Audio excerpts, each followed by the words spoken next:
बहुत बहुत मुबारक हो। आपकी आवाज ऐसे लग रहा था जैसे मैं किसी बहुत बड़े स्टूडियो से बात कर रहा हूं।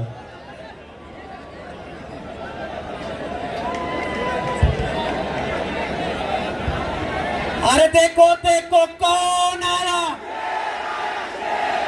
अरे देखो देखो कौन आया, अरे देखो देखो कौन आया। आमदार साहब तुम आगे बढ़ो, आमदार साहब तुम आगे बढ़ो, असद साहब तुम आगे बढ़ो। अरे देखो देखो कौन आया, अरे देखो देखो कौन आया, देखो देखो कौन आया, देखो देखो कौन आया।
अरे देखो देखो कौन आया,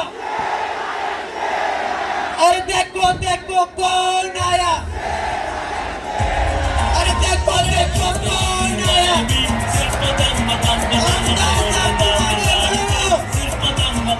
आमदार साहब तुम आगे बढ़ो, असद साहब तुम आगे बढ़ो। अरे देखो देखो कौन आया। मौजूद सामान हजरात, जिस पल का हमें इंतजार था वो आ चुके हैं। और इंडिया मजलिस इत्तेहादुल मुस्लिमीन के प्रमुख, और ये बात कहते हुए मुझे बड़ा ही फख्र होता है कि जिन्होंने जो कोई तारीख के मोहताज नहीं है लेकिन लंदन से जिन्होंने बैरिस्टरी हासिल की है और मास्टर ऑफ आर्ट्स के बाद में उन नॉलेज को अपने जहन में लिया है, और अल्लाह रब्बुल इज्जत का बहुत बड़ा एहसान है।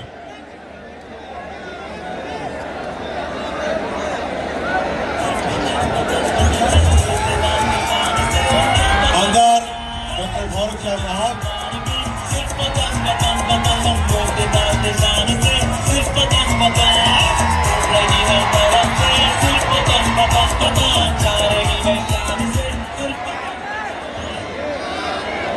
मैं सबसे पहले गुजारिश कर रहा हूं आमदार हर्ज अजीज विकास काम के सम्राट डॉक्टर फारूक अनवर शाह साहब से कि वो अपने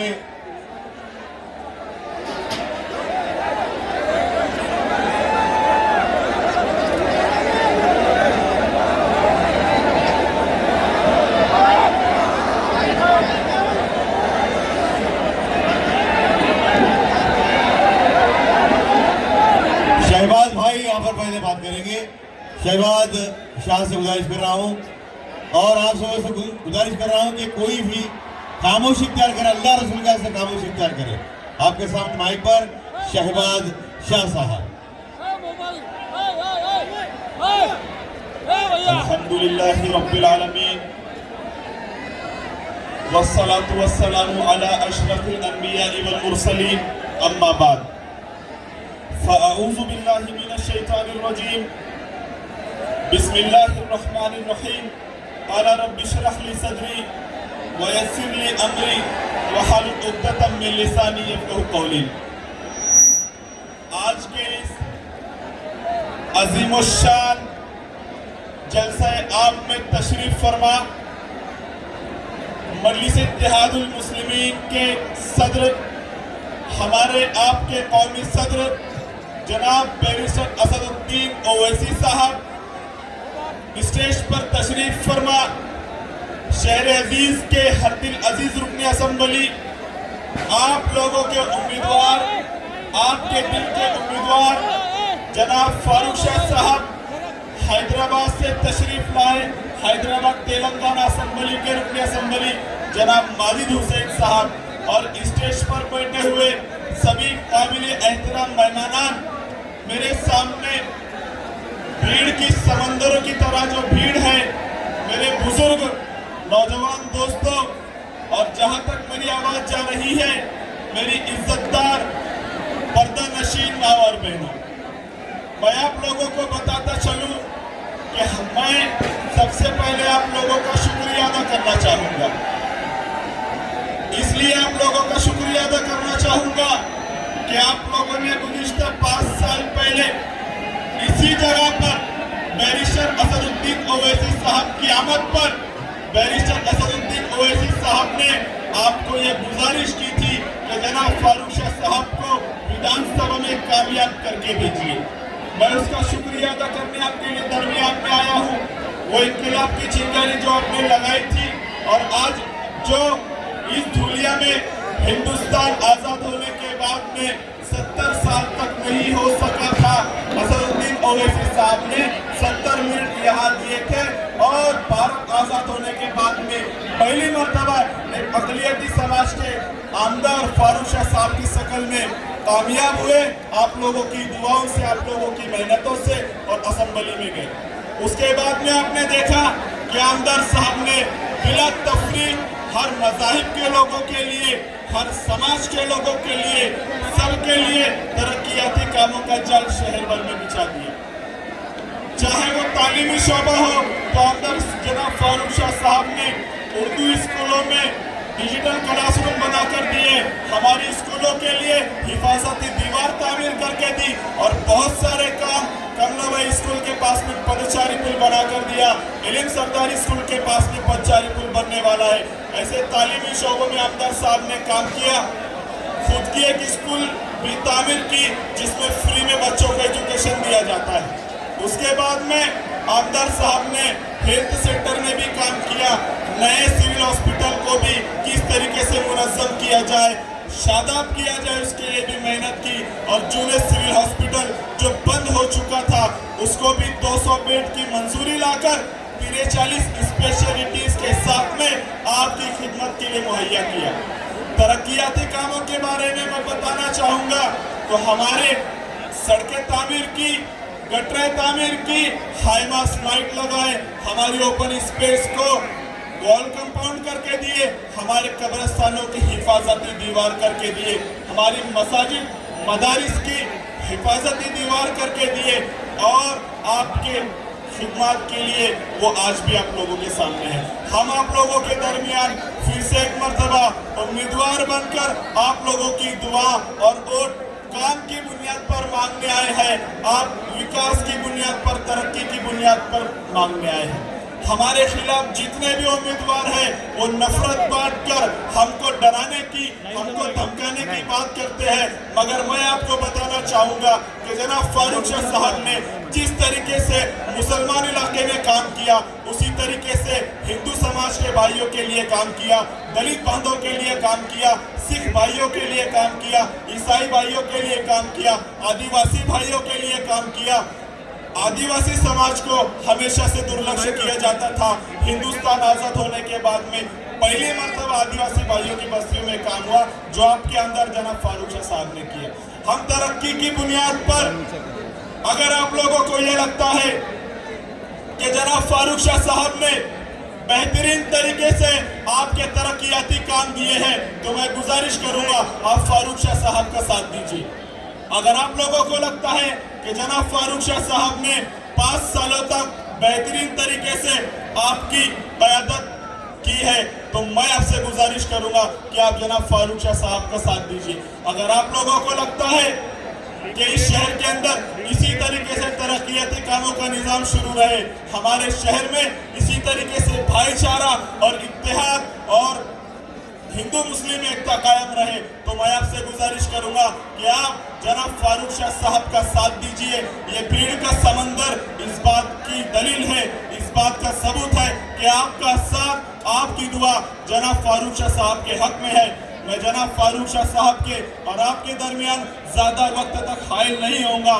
मैं अपनी बातों को इस शेर के साथ सिमटना चाहूंगा और अपनी जगह लेना चाहूंगा कि हरम पाक भी, अल्लाह भी, कुरान भी।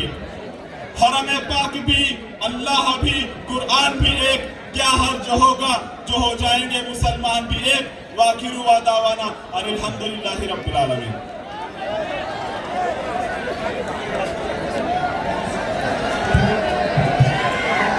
मौजूद सामिन किराम, आपके भी आपके हदील अजीज आमदार आली जनाब फारूक शाह साहब आपसे गुफ्तगू करते। मौलाना शकील साहब आपके सामने अपनी ख्यालात का इजहार करेंगे। मैं 4 मिसरे से उन्हें आवाज दे रहा हूँ कि हर एक जुल्म की जंजीर तोड़ देते हैं, जो टूटे दिल है उन्हें फिर से जोड़ देते हैं। हर एक जुल्म की जंजीर तोड़ देते हैं, जो टूटे दिल है उन्हें फिर से जोड़ देते हैं। कि फारूक शाह के हाथों में इतनी ताकत है, ये जातिवादों की गर्दन मरोड़ देते हैं। आली जनाब शकील मौलवी साहब। नहमदु व नुसल्ली अला रसूलिल करीम अम्मा बाद फ़अऊज़ु बिल्लाहि मिनश शैतानिर रजीम बिस्मिल्लाहिर रहमानिर रहीम वअतसिमु बिहब्लिल्लाहि जमीअन व ला तफ़र्रक़ू। आज के हमारे इस प्रोग्राम के मेहमान खुसूसी हिंदुस्तान के मशहूर व मारूफ लीडर जनाब बैरिस्टर असदुद्दीन अवैसी साहब दामद बरकातुहुम आलिया और उनके साथ बहुत सारे जिम्मेदारान तशरीफ लाए और धूलिया शहर के आमदार, तरक्की पसंद, बाबाए सियासत, तरक्की के शहंशाह आली जनाब इज्जत महब डॉक्टर फारूक शाह साहब और बहुत सारे जिम्मेदार यहाँ तशरीफ फरमाए। मैं आप लोगों को बताना चाहता हूँ कि आज हमें इत्तेहाद और इत्तेफाक के साथ में काम करने की क्यों जरूरत पड़ी। क्योंकि मुल्क हिंदुस्तान जब से आजाद हुआ उसके बाद से अगर कोई पहला मुस्लिम आमदार धूलिये के अंदर अगर वो चुन के आया है तो वो डॉक्टर फारूक शाह साहब आप लोगों की इत्तेहाद की वजह से आए। आप लोगों ने उनके लिए दुआएं की, उनके लिए रोजा रखे और एक एक वोट लोगों के घरों पर जाकर उनके लिए निकाले। आज डॉक्टर फारूक शाह साहब को क्यों जरूरत पड़ी आप लोगों के सामने इतने लोगों को बुलाने की? इसलिए कि डॉक्टर फारूक शाह साहब ने जहां पर मुसलमानों के महलों के अंदर रोड और गटर का काम किया, वहीं पर हमारे हिंदू भाइयों के महलों के अंदर भी रोड और गटर के काम को किया उन्होंने। जहां पर अगर उन्होंने लाइट वगैरह के काम किया मुस्लिम महलों के अंदर, तो वहीं पर हिंदू भाइयों के महलों के अंदर भी काम किया। कमलाबाई स्कूल के पास में जहां हमारी हिंदू बच्चियां, उनके लिए रास्ता जाने के लिए दुश्वार था, आज सदियां बीत गई, बहुत सारे आमदार खासदार धूलिया में आए, लेकिन किसी ने वो काम नहीं किया। डॉक्टर फारूक शाह साहब ने वो कमलाबाई अजमेरा के पास उन्होंने ब्रिज का काम करके बता दिया। आज साहब हिंदुस्तान के अंदर नहीं, इनकी आवाज पूरी इंसानों तक पहुंच रही है कि धूलिया के अंदर अगर किसी ने गरीब यतीम के सर को पर हाथ रखने का काम किया है, महाराष्ट्र के अंदर कितने मुस्लिम आमदार हैं, लेकिन आज तक किसी ने वो काम नहीं किया जितने डॉक्टर फारूक शाह साहब ने वो काम किया कि गरीब यतीम लोगों के सरों पे हाथ रखने का काम, उनके लिए शादियों का इंतजाम किया। 100 लोगों का खाने का इंतजाम फ्री, लड़के वालों के लिए भी लड़की वालों के लिए भी, और उनको जहेज का सामान सारा की सारा अपनी जेब से खर्च कर कर आज धूलिया के अंदर तारीख इतिहास करते। जब मौर्य इस धूलिया की धरती के ऊपर तारीख लिखने बैठेगा, उसकी कलम उसका दिमाग डॉक्टर फारूक साहब की तरफ जैब अगर नहीं रहेगा कि उन्होंने धूलिया के अंदर वो काम किया। मैं आपसे पूछना चाहता हूं, ऐसा आमदार जो सिर्फ वोट के लिए अपना काम नहीं करता, देखो पाटना के अंदर, वनी के अंदर और इसी तरीके से अरवी के अंदर, नेर के अंदर और सिंकेरे के अंदर, ये तमाम जगह के ऊपर डॉक्टर फारूक शाह साहब ने कब्रिस्तान के काम की दीवार तक का काम मुकम्मल किया। वहां से उनको वोट नहीं मिलने वाला, लेकिन एक इंसानियत की बुनियाद के ऊपर काम किया।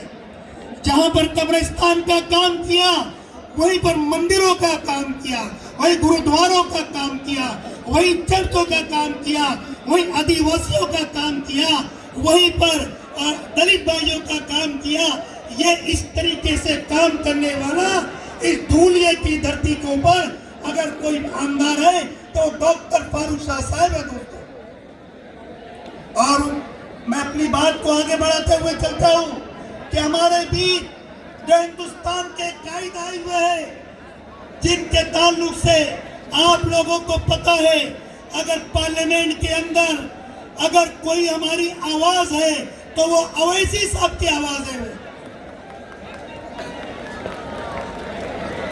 कि जहां पर हाफिज जुनैद को मेमलान थी, उनको मार मार कर कत्ल कर दिया जाता है, तमरेज को मार मार कर कत्ल कर दिया जाता है, बैलुल खान को मार मार कर कत्ल कर दिया जाता है। पार्लियामेंट के अंदर कितने मुस्लिम लीडरान हैं, लेकिन किसी ने भी इन लोगों के ताल्लुक से अपनी आवाज को नहीं उठाया। आवाज उठाने वाले वो अवैसी साहब ही है। इसलिए आप लोगों से दरखास्त है, आने वाली 20 तारीख के अंदर आप किसी के बहकावे के अंदर ना आते हुए, किसी के धोखे के अंदर ना आते हुए डॉक्टर फारूक शाह साहब को क्या करें कि अपने भारी अक्सरियत से कामयाब करें। अल्हम्दुलिल्लाह। शुक्रिया मौलवी साहब। आइए इसके बाद में धूलिया शहर के एक जानी मानी शख्सियत माजी नगर सेवक अब्दुल सत्तार शाह साहब से गुजारिश कर रहा हूँ कि वो माइक पर आए और अपने ख्यालों का इजहार करें।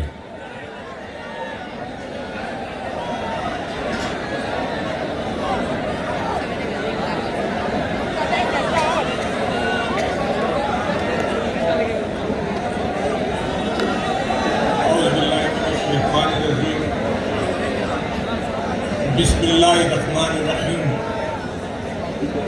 नमदो सल्लल्लाहु अला रसूलिल करीम। अम्मा बात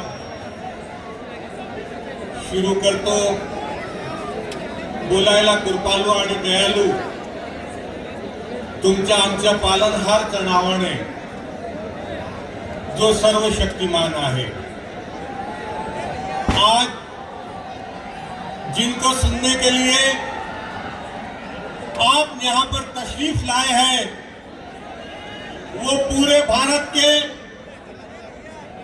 सेकुलर नेता जनाब असदुद्दीन अवैसी साहब, धूलिया शहर के अब्दुल अजीज आमदार जनाब फारूक हाजी अनवर शाह साहब, स्टेज पर बैठे हुए हैदराबाद से आए हुए एमएलए जनाब माजिद खान साहब और डाइस पर बैठे हुए तमाम लीडरान नेतागण हजरात, नौजवान दोस्तों, बुजुर्गों और साथियों, और जहां तक मेरी आवाज जा रही है वो तमाम मेरी पर्दा नशीन मां बहनों, मैं जनाब खासदार असदुद्दीन अवैसी साहब से ये कहना चाहता हूं कि साहब, जब हमारे धुलिया शहर के अंदर जनाब फारूक शाह साहब चुप करके आए तो उन्होंने प्रेस कॉन्फ्रेंस बुलाई और उस प्रेस कॉन्फ्रेंस के अंदर कान में नहीं मैदान में कहा की माझ्या देश बांधवांनो, मी फक्त मुस्लिमांचा आमदार नाही, मी मुस्लिमांचा आमदार आहे, मी हिंदूंचा आमदार आहे, मी दलितांचा आमदार आहे, मी शिखांचा आमदार आहे, मी बुद्धांचा आमदार आहे, धुळ्यामध्ये जेवढे लोक वास करतात मी सगळ्यांचा आमदार आहे। और ये आमदार ने अपने कर्म से ये बता दिया साहब कि दुनिया शहर के अंदर 2019 के बाद अल्लाह के रहमो करम से, ईश्वर की असीम कृपा से अमन अमान बना हुआ है। साहब ने हिंदुओं को इकट्ठा किया, मुसलमानों को इकट्ठा किया और ये गुजारिश की कि नई सदी को नया इनकलाब देना है, नई सदी को नया इनकलाब देना है, हर इख्तिलाफ को मिट्टी में दाब देना है। कई मकान जले फिर भी रोशनी ना हुई, तबाह सब हो गए, खत्म दुश्मनी ना हुई। अब आओ मिलकर मसाइल का, समस्याओं का हल निकाला जाए। जो धुलिया डूब रहा है, जो धुलिया जिला डूब रहा है, जो महाराष्ट्र डूब रहा है, जो हिंदुस्तान डूब रहा है, उसे संभाला जाए। जनाब फारूक शाह साहब ने तमाम मज़ाहिब के लोगों को इकट्ठा करके ये बता दिया कि लुटते ही रहे बस्ती में हमरे बरों की, काटी गई फसलें तो हमारे ही सरों की, लूटी गई इज्जत तो हमारे ही घरों की। बरसों से इस मुल्क में परेशान है हम लोग, है जुर्म बस इतना कि वफादार है हम लोग, है जुर्म बस इतना कि वफादार है हम लोग। सरहद पे जमा है जो लहू देगा गवाही, हम सच्चे मुजाहिद थे तो तुम झूठे सिपाही। दुश्मन की करी तुमने सदा पुष्ट बनाई, नीलाम किया राजों को और लाए तबाही। हम तो कभी रफाइल का सौदा नहीं करते, ईमान तुम्हारी तरह बेचा नहीं करते।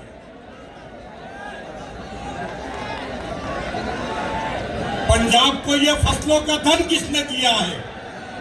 पंजाब को ये फसलों का धन किसने दिया है? कश्मीर को तरशीदा बदन किसने दिया है?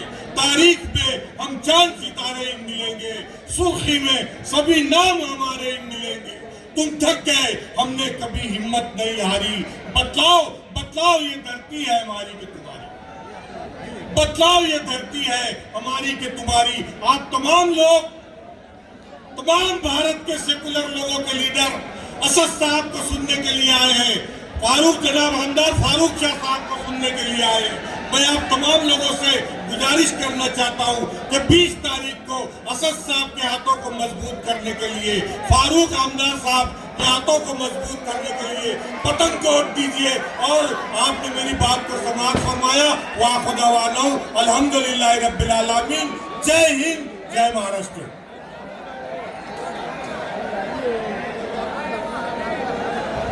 आमदार साहब का हुक्म है कि हमारे दरमियान में आप लोग थोड़ा खामोशी का मुजाहरा करें, इस तरह शोर ना करें। मैं अशफाक सर से गुजारिश कर रहा हूं कि माइक पर तशरीफ लाएं। जल्दी से आए अशफाक सर, वक्त बहुत कम है, बातें बहुत है। बैरिस्टर असदुद्दीन अवैसी साहब को हमें 1 घंटा सुनना है, 1 घंटा मुकम्मल हम सुनेंगे बैरिस्टर असदुद्दीन अवैसी साहब को।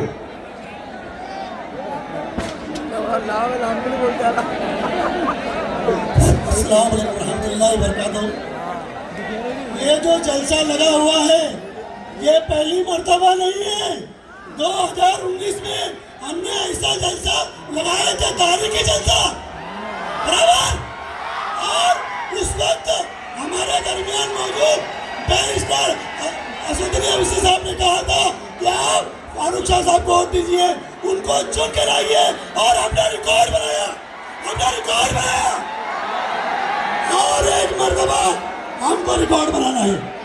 हमने छूट के लाया, एक रिकॉर्ड बनाया फारूक शाह साहब ने, उसके बाद रिकॉर्ड जोड़ते चले गए।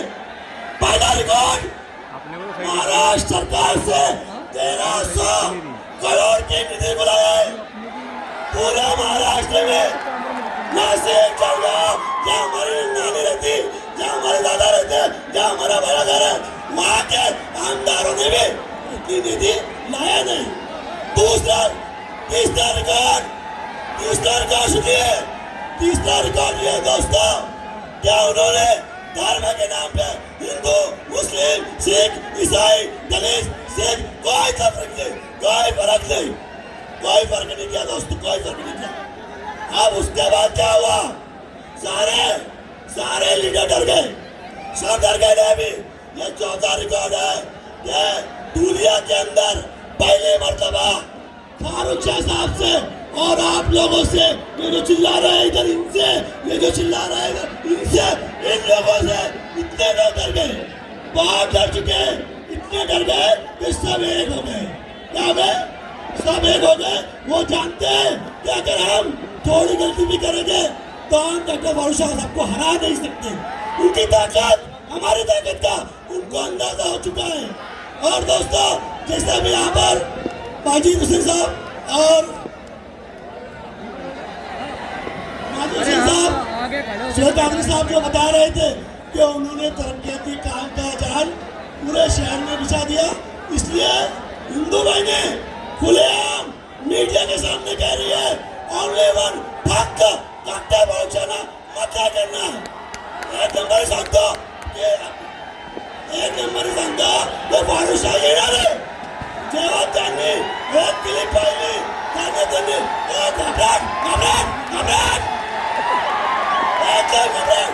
दोस्तों, उनको ये चीज को ध्यान रखते हुए और एक मर्तबा 20 तारीख के दिन 6 नंबर पे जो बटन है उसको दबा के हमको 5 मर्तबा तारीख पैदा करना है और तारीख को बनाना है। अस्सलाम वालेकुम रहमतुल्लाहि व बरकातहू।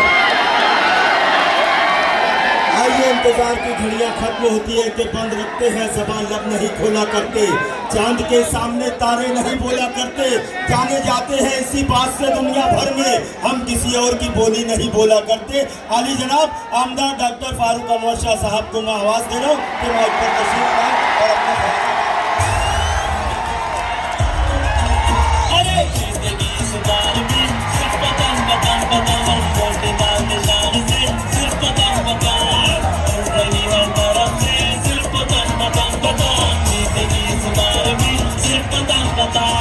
सबके जुबान पे आया हमारे ताना, बेचारे से रहते अबे हिंदू मुसलमान, असद वाले हमारे हैदराबाद की जान, पूरे हिंदुस्तान में इनकी अलग है।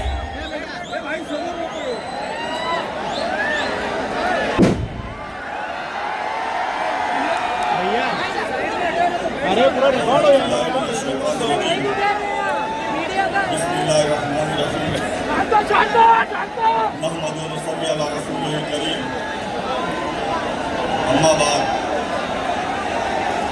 आज के इस अजीम शान जलसे में तशरीफ फरमा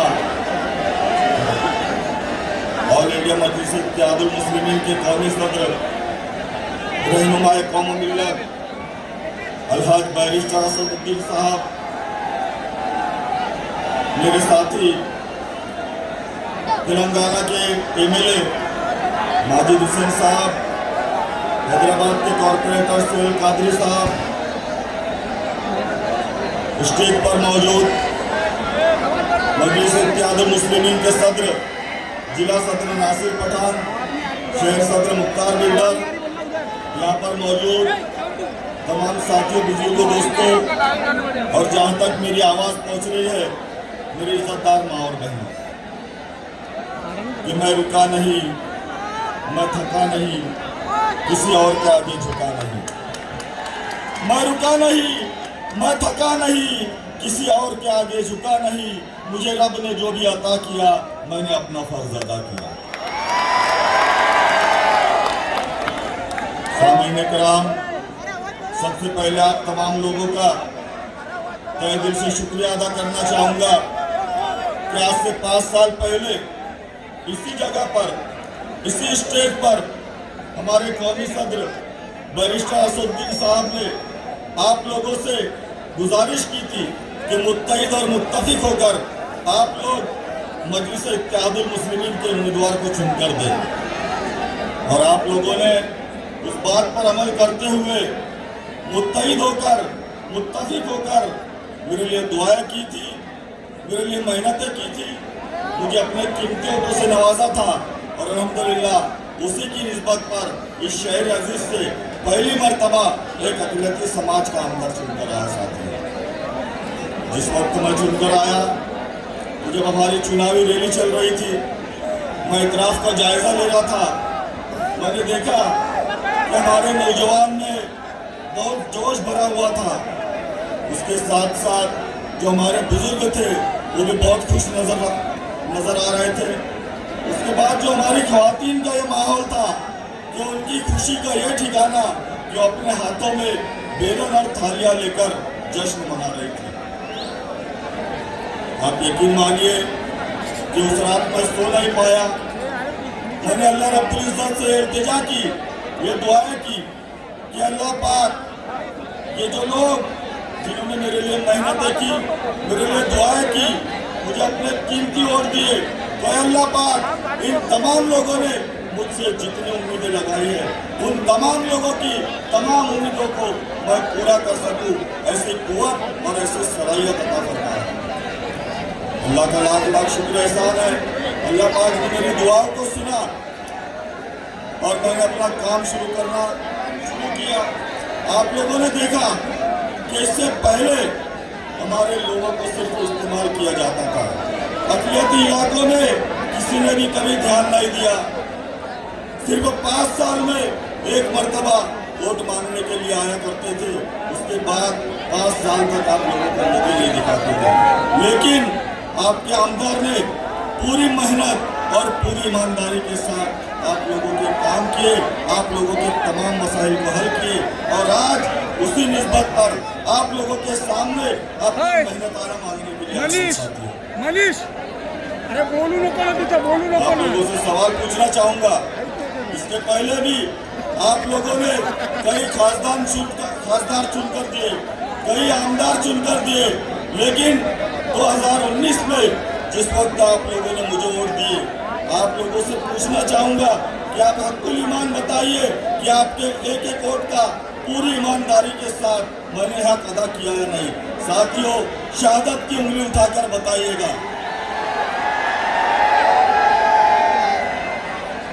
अल्लाह रब्बुल इज्जत का लाख लाख एहसान है। साथियों, क्या समझता हूँ मैं कि मेरी तमाम मेहनतों को अल्लाह पाक ने कबूल किया। आप देख रहे हैं साथियों कि आज इलेक्शन का माहौल है। इलेक्शन की वजह से मैं आप लोगों के सामने अपनी उजरत, अपना मेहनताना मांगने के लिए आया हूँ, लेकिन इसके बाद आप लोगों के सामने बहुत सारे कलंदर आएंगे, बहुत सारे सिकंदर आएंगे और उसके साथ 2 काले मुंह के बंदर भी आएंगे। आप लोग अच्छी तरह से जानते हैं कि हमारा मुकाबला किसी समाजवादी के आवले बावले से नहीं, हमारा मुकाबला ये जो आरएसएस के जो दोनों काले बंदर है इनके साथ हमारा मुकाबला है। आप लोगों ने देखा कि जो एक डामर चोर किस तरह से शहर का माहौल खराब करने की कोशिश कर रहा है, लेकिन आप लोग बेफिक्र रहिए। पिछले 5 सालों से उसकी एक नापाक कोशिशें अल्हम्दुलिल्लाह आप लोगों के साथ से, आप लोगों की मदद से हमने हर जगह उसको नाकाम किया और आगे भी इंशाअल्लाह नाकाम करते रहेंगे। उसके बाद जो दूसरा उम्मीदवार है अनिल गोटे, अभी उसके कुछ दलाल आ रहे हैं और आप लोगों को बोलते हैं कि बोले वो पूछ रहे हैं, बोले वो सेकुलर है, बोले वो अनिल गोटे बोले सेकुलर है। आप लोगों से पूछना चाहूंगा साथियों कि ये जो अनिल गोटे इसने मशाल लेकर आया, उद्धव ठाकरे की मशाल, वो उद्धव ठाकरे जो ऐलानिया ये बोलता है जो फकरिया ये बोलता है कि बाबरी मस्जिद को हमने शहीद किया, आप लोगों का जमीर गवारा करेगा कि आप उसको उम्मीदवार को वोट दे?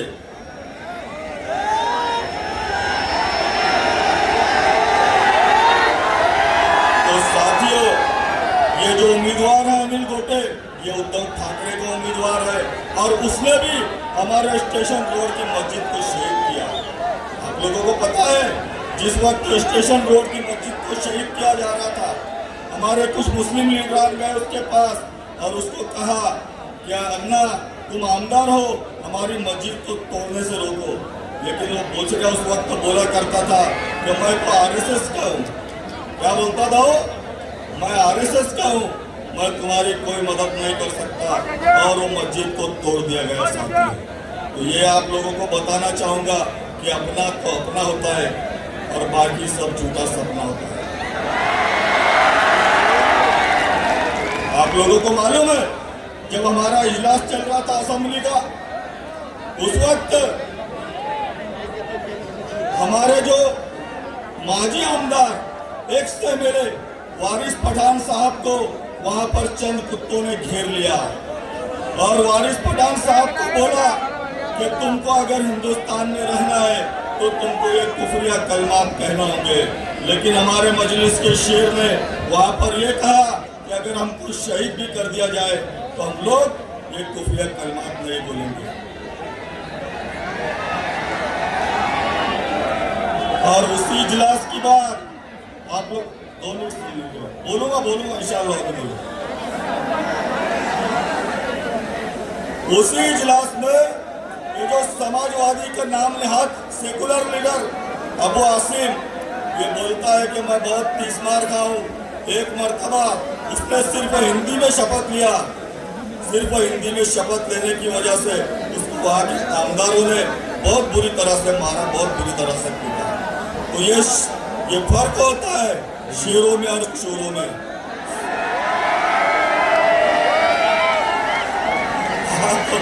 बोल रहा। तो ये जिस वक्त वारिस पठान साहब को घेर लिया गया 5-6 कुत्तों ने मिलकर, उसमें ये बोचरा कुत्ता भी था। ये बोचरा कुत्ता क्या बोल रहा था? तुमको हिंदुस्तान में रहना है तो तुमको वंदे मातरम कहना ही होगा, वरना चलेगा तुम्हारे देश। क्यों जाए भाई, तेरे बाप का हिंदुस्तान है। साथियों, बात तो बहुत सारी है, लेकिन आपके सामने बैरिस्टर असदुद्दीन साहब भी बोलने वाले हैं अपनी बात को। इंशाअल्लाह अभी 13 दिन बाकी है, आप लोगों के रूबरू आऊँगा और तफसीली गुफ्तगू होंगी दोस्तों। बस इंशाअल्लाह बाद में आऊँगा। बंद रखते हैं जुबान, लब नहीं खोला करते। बंद रखते हैं जुबान, लब नहीं खोला करते। चांद के सामने तारे नहीं बोला करते। अब आइए, इंतजार की घड़ियां खत्म। मजलिस इत्तेहादुल मुस्लिमीन के बैरिस्टर असदुद्दीन अवैसी साहब माइक पर तशरीफ लाए।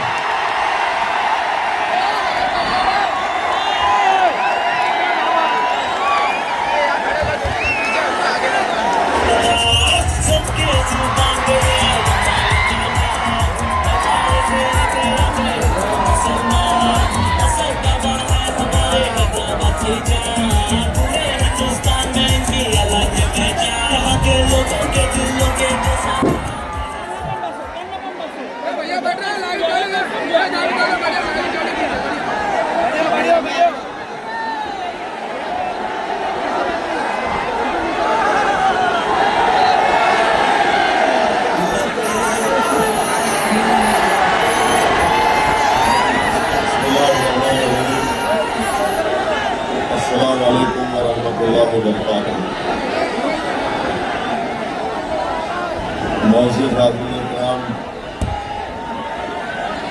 बुजुर्गान ख़ौम मिल्लत, ऐसे पर्दा बैठ कर सुनने वाली मेरे इज़्ज़तदार माँ बहनों, गयूर नौजवान साथियों, मजलिस इत्तेहाद मुस्लिमीन के रुकन असम्बली व आमदार धूलिया जनाब फारूक शाह साहब, शहर सदर जनाब मुख्तार बिल्डर साहब, जिले सदर जनाब नासिर पठान साहब, अज़ीज़ान मिल्लत, बुजुर्गान कौम और मिल्लत, उलमा इकराम, मेरे नौजवान साथियों, आप जानते हैं कि 5 साल पहले पिछले विधानसभा के चुनाव में आपका इत्तेहाद, आपकी दुआएं,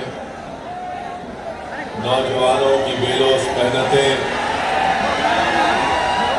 बुजुर्गों और उलमाए कराम की सरपरस्ती में जनाब फारूक शाह साहब को धूलिया से आपने अपना आमदार मुंतखब करवाया और 4.5 पौने 5 साल के अरसे में आप देखते हैं कि जनाब फारूक शाह साहब ने अपनी कामयाबी के बाद धूलिया की विधानसभा में जो विकास और तरक्याती काम करवाए, धूलिया की सियासी तारीख में किसी भी आमदार ने इतने तरक्याती और विकास के काम नहीं करवाए थे जो फारूक शाह साहब ने अपने इस 5 साल की मियाद में करवाए। मेरे अजीज दोस्तों और बुजुर्गों, आप जानते हैं कि विपासना सेंटर प्रभुदा कॉलोनी में और फिर एक नाकाना रोड पर और एक महात्मा फूले नगर में 3 विपासना सेंटर जनाब फारूक शाह साहब ने ये काम मुकम्मल करवाया। इन तीनों की लागत थी 1,70,00,000। बाबा साहेब अम्बेडकर के मुजस्समे को जो नाकाना रोड पर था उसको सही करवाया 20 लाख की लागत से। एक फाइबर डोम की तामीर करवाई कैथोलिक सेमेट्री 12 पत्थर में 25 लाख की लागत से। अंसार नगर में रिजर्वायर बनाया गया 1,30,00,000 की लागत से। ऑक्सीजन का प्लांट लगाया गया 80 लाख की लागत से ओल्ड सिविल हॉस्पिटल में।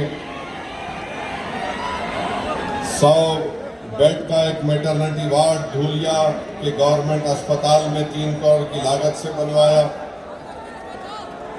फॉरेस्ट डिपार्टमेंट की बिल्डिंग बनाई गई 14 करोड़ की लागत से। आरटीओ की नई बिल्डिंग 10 करोड़ की लागत से। आदिवासी प्रोजेक्ट की ऑफिस की बिल्डिंग 6 करोड़ 40 लाख की लागत से बनाई गई। आदिवासी बच्चों के लिए स्टूडेंट हॉस्टल 8 करोड़ की लागत से बनाया गया। एडमिनिस्ट्रेटिव वर्कशॉप एपी इंस्टीट्यूशन का 14 करोड़ की लागत से बनाया गया। एक वीरा देवी टेम्पल की खूबसूरती का काम करवाया गया 3 करोड़ की लागत से। महर्षि Dada Saheb Rawal government technical college की लाइब्रेरी बिल्डिंग और बाउंड्री वॉल बनाई गई 12 करोड़ की लागत से। फिर श्री भाऊ साहब मेडिकल कॉलेज के रेजिडेंट ऑफिसर का घर बनाया गया 12 करोड़ की लागत से। पुलिस हेडक्वार्टर में शहीदों का मेमोरियल और रोड बनाई गई 6 करोड़ की लागत से। एडिशनल डिस्ट्रिक्ट हॉस्पिटल बनाया गया 9 करोड़ की लागत से। फिर धूलिया की जेल को बनाया गया 2 करोड़ की लागत से बिल्डिंग को। फिर मेन एडमिनिस्ट्रेटिव बिल्डिंग करीब 47 करोड़ की लागत से। फिर डिग्री क्लासरूम बनाई गई भाऊसाहब गवर्नमेंट मेडिकल कॉलेज में 60 करोड़ की लागत से। मेडिकल कॉलेज में लाइब्रेरी बनाया गया, पानी की टंकी बनाई गई और पोस्टमार्टम करने की बिल्डिंग करीब 15 करोड़ 30 लाख की लागत से।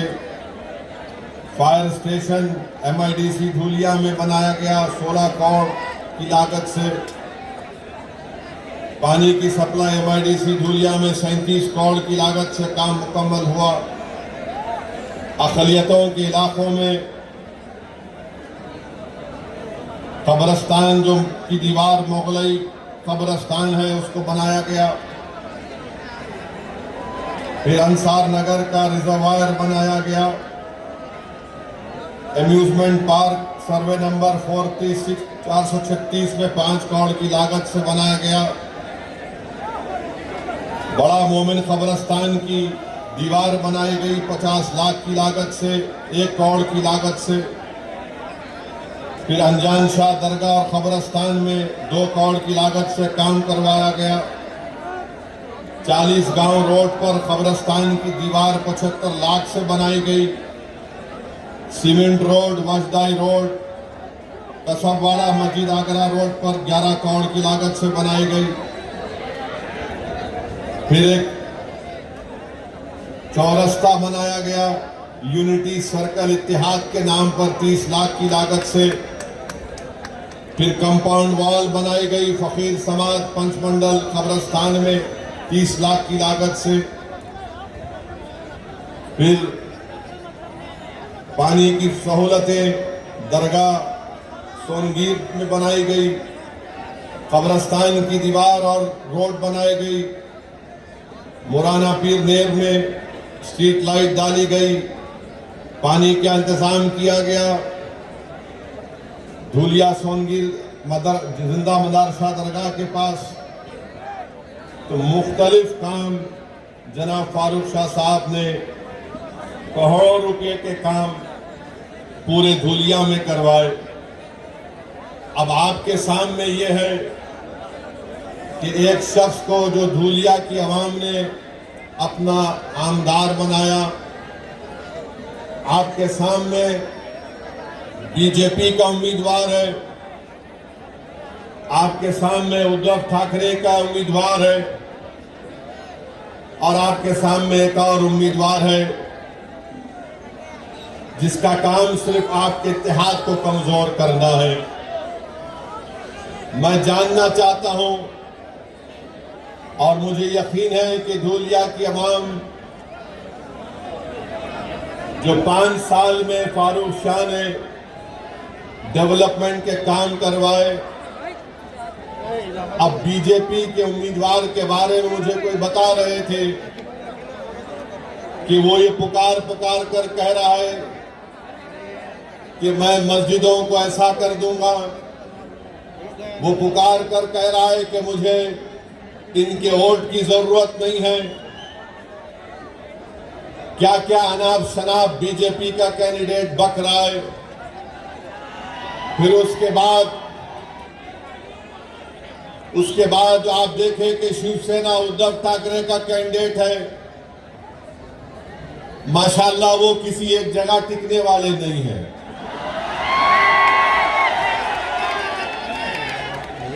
कभी कांग्रेस में भी थे वो, राष्ट्रवादी कांग्रेस में भी थे, फिर बीजेपी में भी गए। अब उनको नजर आया कि उद्धव ठाकरे को पकड़ लूंगा, वहां पकड़ लिए। ये पहले भी 3 मर्तबा 2 मर्तबा के MLA थे।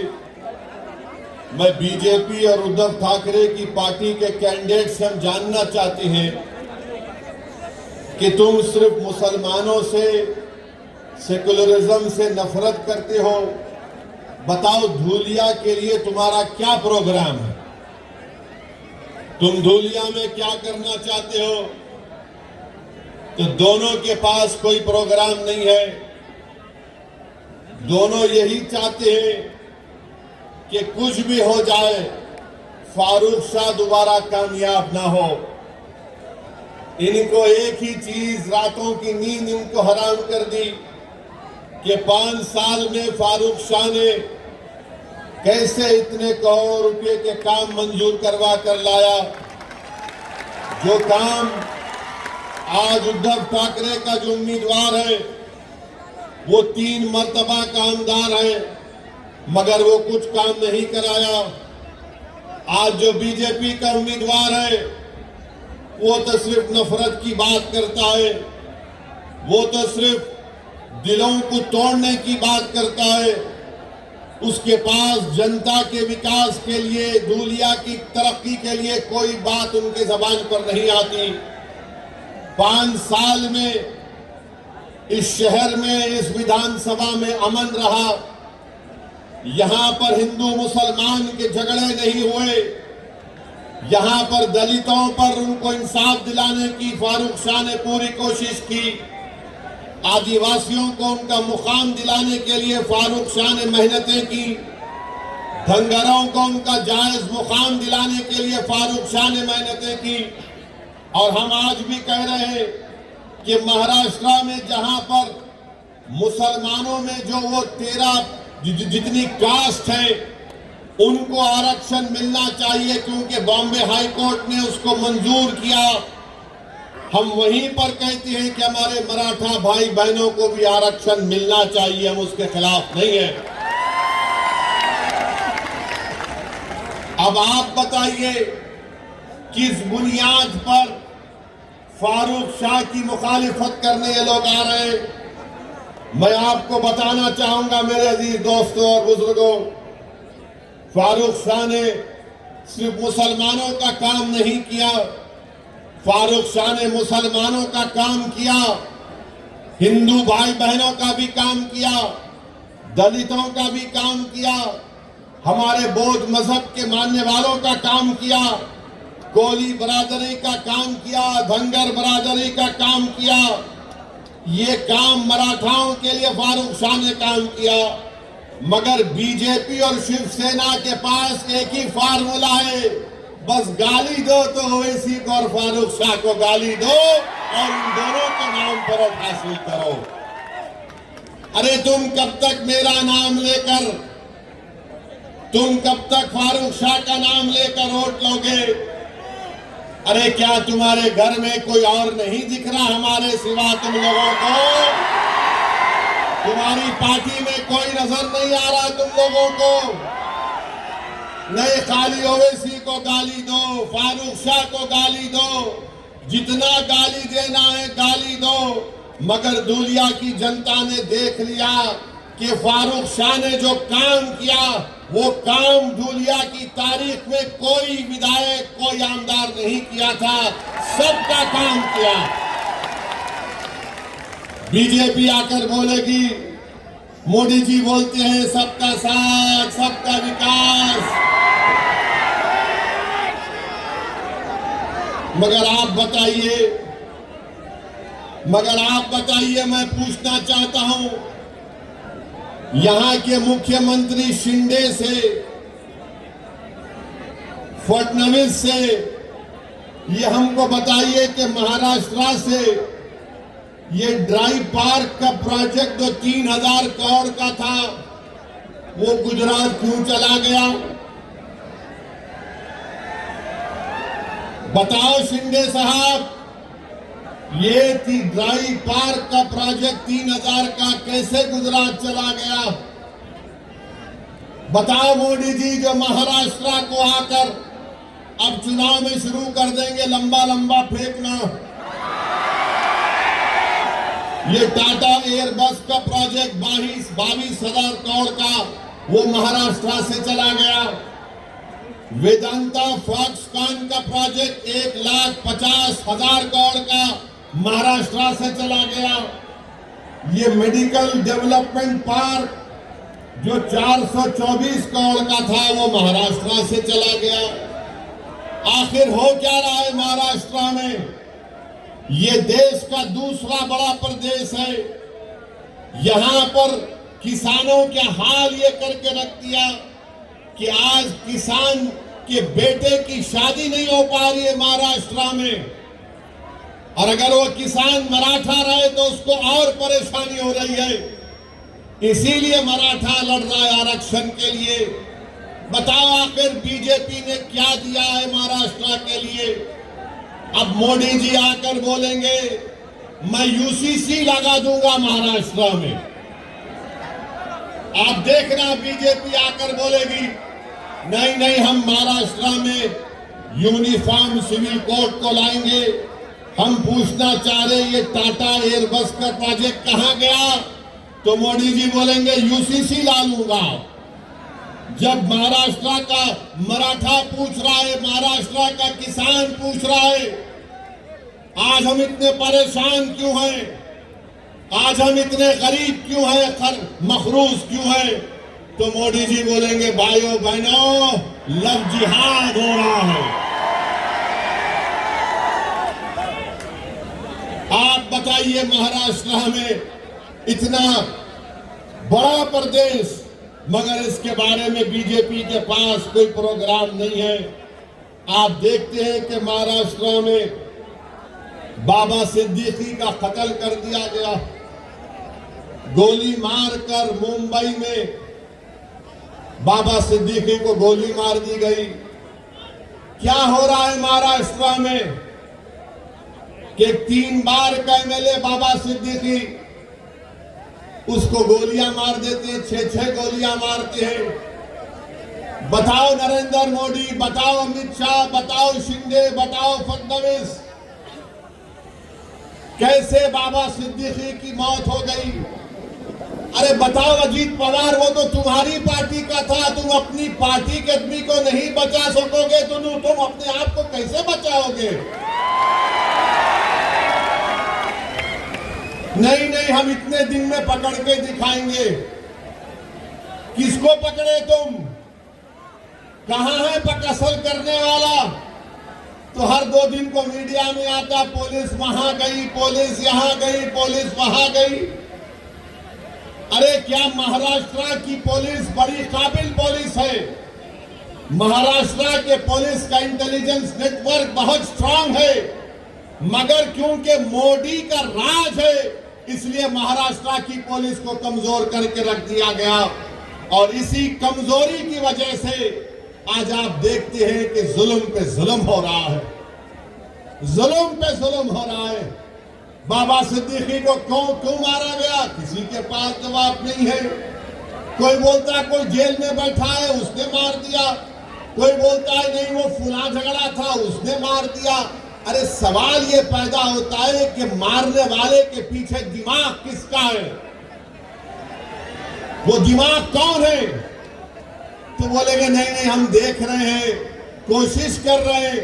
मेरे अजीज दोस्तों और बुजुर्गों, महाराष्ट्र में कोई एक उठ के बोलता है बीजेपी का नेता, मैं मस्जिद में घुस के मारूंगा। अब आप बताइए, उस पे केस तो बुक हो गया, मगर बोल रहा है मस्जिद में घुस के मारूंगा। आखिर महाराष्ट्र में इतनी छूट कैसे मिल गई इन लोगों को कि कोई एक समुदाय के मजहबी जगह के बारे में कहता है कि मैं मस्जिद में घुस के मारूंगा? आखिर क्या करना चाहते हैं महाराष्ट्र के ये लोग? क्या यहां पर आप दंगे कराना चाहते हैं मोदी जी? क्या करना चाहते हैं महाराष्ट्र में आप? फिर कोल्हापुर की मस्जिद की बेहरमती कर दी गई। आखिर क्या हुआ वहां पर?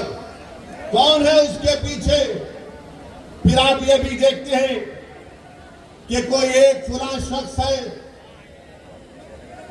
उन्होंने रसूलुल्लाह सल्लल्लाहु अलैहि वसल्लम की शान में गुस्ताखी करने की कोशिश की।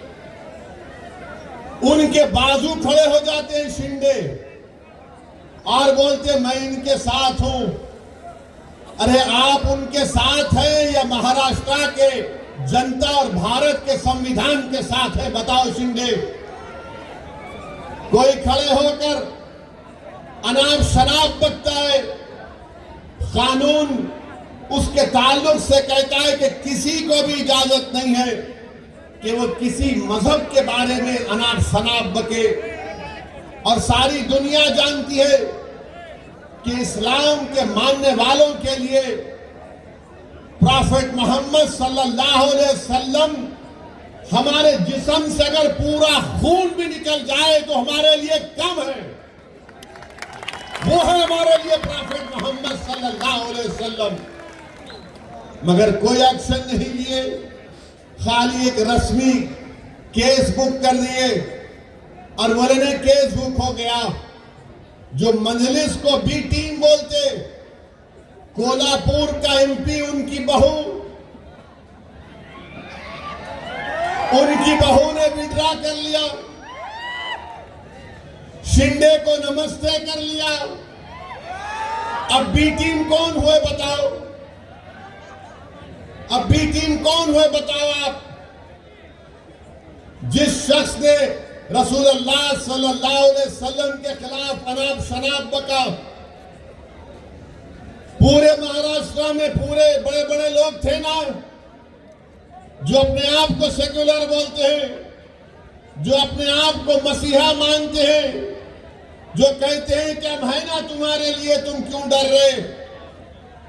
मगर किसने एहतजाज बुलंद किया? कोई पार्टी आगे नहीं आई। अगर कोई आगे आया तो इम्तियाज जलील आगे आया।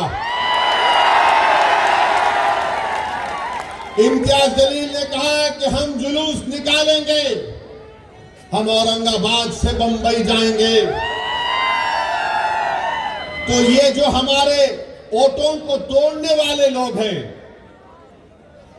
जो पीछे से भी वार नहीं करते, जो सिर्फ साजिश करते हैं, वो बोले नहीं नहीं कुछ नहीं होगा, ये ऐसा ही बयान दे दिया, कुछ नहीं होगा, कोई नहीं आएगा, कहां से कोई गाड़ी लाकर आएगा? अरे ये तो मजलिस ने एक शोशा छोड़ दिया, कुछ नहीं होगा। लोग हमको भी फोन करके बोलते थे।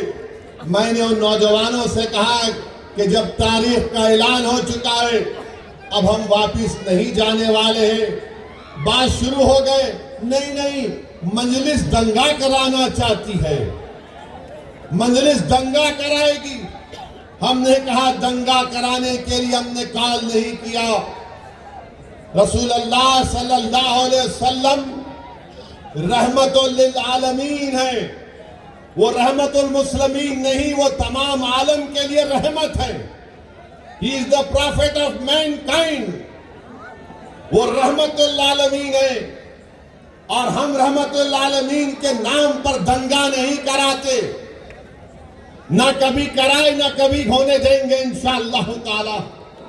मगर जब इम्तियाज जलील पीछे नहीं हटा, मजलिस पीछे नहीं हटी, और जब औरंगाबाद से काफिला गाड़ियों का निकला, तो औरंगाबाद की पुलिस, बड़े बड़े महाराष्ट्र के पुलिस वालों ने इम्तियाज जलील को बोला कि सर क्या करना चाहते हैं आप? तो इम्तियाज जलील ने कहा कि देखो, मैं बंबई जाकर महाराष्ट्र के होम मिनिस्टर को एक मेमोरेंडम देना चाहता हूं कि जिसने ये अनाप शनाप बका उसके खिलाफ कार्रवाई हो। अगर आप मुझे औरंगाबाद में रोक देते तो अमित शाह औरंगाबाद में, मैं उनसे जाके मिलूंगा। तो पुलिस वाले बोले नहीं नहीं आप बंबई चले जाओ, क्योंकि हम एक धूलिया के शाह से तंग हैं। अगर आप भारत के होम मिनिस्टर शाह को तंग करेंगे तो हमको तंग कर देगा वो। तो हमने कहा कि धूलिया का शाह है और शाह रहेगा इंशाअल्लाह ताला। मगर अमित शाह अब महाराष्ट्र में आके चीखा मार मार के बोलेंगे, ऐसा उंगली उठा के, ऐसा उंगली उठाते। मगर जुलूस गया। मैं सलाम करता हूं आप तमाम को कि 15,000 से ज्यादा गाड़ियां थी, हम तमाम निकले और महाराष्ट्र की तारीख में आपने एक नई तारीख रकम करवाई। जो लोग मजलिस के बारे में बोलते थे ये रोड पे निकलेंगे तो दंगा होगा, औरंगाबाद से 15,000 गाड़ियों का काफिला गया मुंबई थाने के पास भिवंडी के पास रोका गया, वहां के कलेक्टर को नुमाइंदगी दी गई। नौजवान बड़े जज्बात में थे और इम्तियाज जलील से कह रहे थे चलो मुंबई चलो। इम्तियाज जलील ने कहा कि नहीं, हमारा मकसद ये था कि हम हमारी नुमाइंदगी, हमारा मेमोरेंडम सरकार को दें और उनको बता दें कि ये हमारा गम और गुस्सा का इजहार करने का तरीका है। हमने अपने गम और गुस्से का इजहार किया और इम्तियाज जलील अगर चाहता तो हजारों गाड़ियों को लेकर बंबई जा सकता था, मगर इम्तियाज जलील ने कहा कि मजलिस इत्तेहाद और मुस्लिमीन की पॉलिसी लोगों को जज्बात में लाकर दंगा कराना है, लॉ एंड ऑर्डर का प्रॉब्लम पैदा करना नहीं है। इम्तियाज जलील अमन से सब लोगों को अपने अपने घर को वापस भिजा दिया। ये मजलिस इत्तेहाद और मुस्लिमीन है और ये लोग हम पे गालियां देते, अरे मजलिस ऐसी मजलिस वैसी। अरे वक्फ बोर्ड का बिल जब पार्लियामेंट में पेश हुआ तो कहां थे उद्धव ठाकरे के एमपी?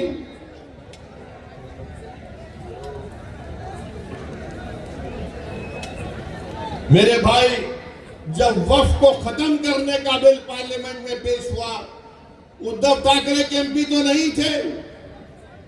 पार्लियामेंट का रिकॉर्ड निकाल कर देख लो और पूछो ये कैंडिडेट से, ये जो उद्धव ठाकरे का कैंडिडेट है इससे पूछो, ये वक्फ का बिल जो पार्लियामेंट में लाया गया इसके बारे में तुम्हारी राय क्या है? वो बोलेगा नहीं बहुत अच्छा है, छीन लेना चाहिए। ये बीजेपी के उम्मीदवार से पूछो आप तेरी राय क्या है, वो बोलेगा बहुत अच्छा है, छीन लेना चाहिए।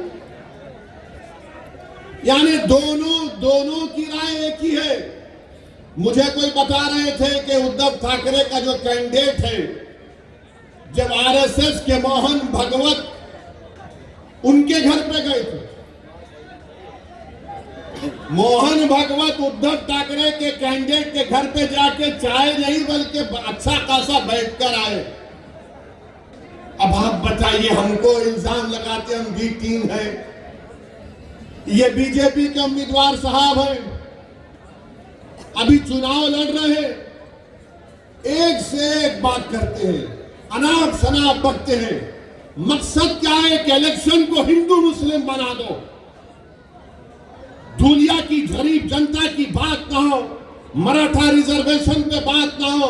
तुमने धनगरों को जो धोखा दिया एसटी में डालकर, चुनाव के बाद देखना वो कोर्ट स्टे लगा देगी उस पर। इन दोनों का मकसद एक ही है कि हिंदू मुस्लिम का इलेक्शन करा दो, उसके बाद देखा जाएगा।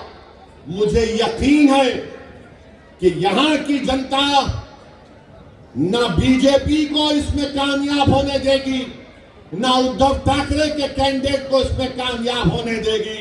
चुनाव होगा तो ये काम फारूक शाह ने किया, बताओ तुम क्या करना चाहते हो? हमने ये काम किया, बताओ तुमने 3 बार तुम विधायक बने, तुमने क्या किया? और मुझे बता रहे थे कि उद्धव ठाकरे के कैंडिडेट कैसे बात करते, फारूक साहब ने बड़ा अच्छे तरीके से दिखा दिया। अरे आप अंदाजा लगाइए, कोल्हापुर की मस्जिद में जब बेहरमती की गई तो यहां से निकलकर आमदार साहब फारूक शाह साहब वहां पर गए और फिर यहां पर धूलिया में पुरअमन बंद का भी एहतजाज किया गया था। मेरे अजीज दोस्तों और बुजुर्गों, मैं आपको बताना चाह रहा हूं कि महाराष्ट्र की विधानसभा में हर समुदाय का एक विधायक आमदार है, मराठाओं के भी आमदार है, अपर कास्ट के भी आमदार है, हर समाज का एक आमदार है। जितनी उनकी आबादी उतना उनका हिस्सा है। मगर महाराष्ट्र की विधानसभा में अगर एक समुदाय है जिसकी आबादी के मुताबिक उनका आमदार नहीं है तो वो मुसलमान बिरादरी है। आपको मालूम कि 1990 में 10% मुसलमान महाराष्ट्र की विधानसभा में जीत कर जाते थे। आज 2019 में सिर्फ 5% जीत कर गए। इसका जिम्मेदार कौन है बताओ? इसका जिम्मेदार वो लोग हैं जो सिर्फ हमारा वोट लेते हैं और फिर हमको भूल जाते हैं। मैं आपको धूलिया की जनता को, इन नौजवानों को, बुजुर्गों को एक पैगाम देने आया हूं कि इम्तियाज जलील 15 साल के बाद 2019 में मेंबर ऑफ पार्लियामेंट बना, खासदार बना। 2024 का चुनाव आया तो सब के सब एक हो गए। मोहब्बत की दुकान, नफरत की दुकान, तमाम दुकानदार एक हो गए और सब ने कहा कि हमने एक मुसलमान को टिकट नहीं दिया, ना मोदी ने दिया, ना उद्धव ने दिया, ना चाचा ने दिया, ना फुला ने दिया। सबकी एक ही ख्वाहिश थी कि कुछ भी हो जाओ महाराष्ट्र से, महाराष्ट्र के 11% मुसलमान का एक एमपी औरंगाबाद से जीतकर पार्लियामेंट में ना जाए। वो अपनी साजिश में कामयाब हो गए। इम्तियाज जलील को उन्होंने हरा दिया। मगर मैं सलाम करता हूं इम्तियाज जलील को, वो हार गया मगर वो मायूस नहीं हुआ। महाराष्ट्र की तारीख में कोई एमपी का इलेक्शन हारने के बाद भी जब नामू से रिसालत का मसला आया तो इम्तियाज जलील ने कहा कि सब्ज गुम्बद के मकी की गुलामी का हक अदा करने के लिए एमपी बनना जरूरी नहीं है, गुलामी का हक अदा करना पड़ेगा, मैं गुलामी का हक अदा करूंगा। मगर मैं आपको बाखबर कर रहा हूं, मैं आपको बता रहा हूं, वही साजिश धूलिया में करने जा रहे हैं। जिस तरह इम्तियाज जलील को हराया गया पार्लियामेंट के इलेक्शन में, उसी तरह की साजिश धूलिया में करना चाहते हैं और यही चाहते हैं कि फारूक ना बने। मगर मुझे यकीन है कि धूलिया के हमारे हिंदू भाई, धनगर भाई, दलित भाई, आदिवासी भाई, मराठा समाज के लोग बीजेपी और आरएसएस और उद्धव ठाकरे को इस साजिश में कामयाब होने नहीं देंगे इंशाअल्लाह। क्या आप इनको कामयाब होने देंगे? क्या आप इनको कामयाब होने देंगे? जिस तरह इम्तियाज जलील के खिलाफ साजिश की गई थी पार्लियामेंट में, क्या आप इनको हराएंगे या आप उनको कामयाब करेंगे? आप उनको नाकाम करेंगे? कितने लोग उनको नाकाम करेंगे? हाथ उठाओ। बिल्डिंग पर भी खड़े लोग हाथ उठाओ। आप 20 तारीख को उनको हराएंगे, फारूक शाह को कामयाब करेंगे, आप नफरत का खात्मा करेंगे, आप धूलिया को कामयाब करेंगे, तो फारूक शाह की कामयाबी धूलिया की कामयाबी होगी इंशाअल्लाह। और याद रखो नौजवानों, 20 तारीख आते आते बहुत से हजरत इब्लीस के साथी आने वाले, बहुत से साथी आने वाले हजरत इब्लीस के, खबीस के साथी आएंगे, आके बोलेंगे एक जीत गया तो क्या होता,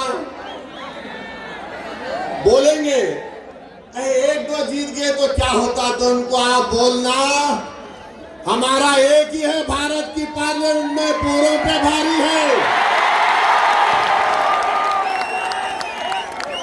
पूरों पे अल्हम्दुलिल्लाह। ये एक फारूक है, एक नहीं बल्कि अब के बहुत कामयाब होंगे इंशाअल्लाह ताला मजलिस को। मगर ये लोग आएंगे, आके आपके कान में जैसा इब्लीस थूकता, ऐसा नहीं, ऐसा हो सकता क्या, ये देखिए ये मैथमेटिक्स ऐसा है, ये इतना, ये इतना, ये इतना, ये इतना। फिर बाद आके बोलेंगे तेरे को कितना चाहिए, बोल देता हूं। बहुत लालच देंगे, अगर लालच दे रहे तो ले लो, मिठाई खा लो। मगर 20 तारीख को डकार लेकर बोलना नाम पता, नाम तो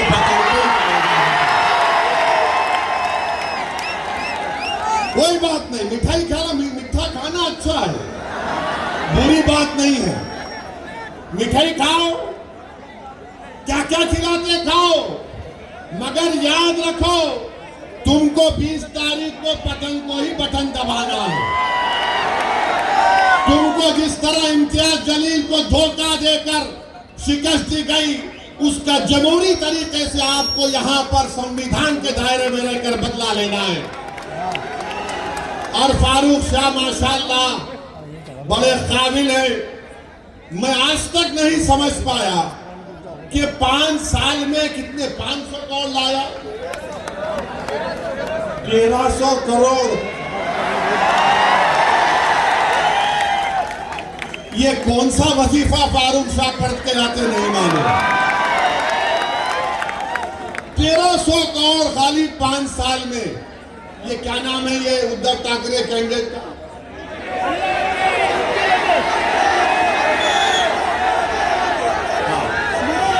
अरे गोटे साहब,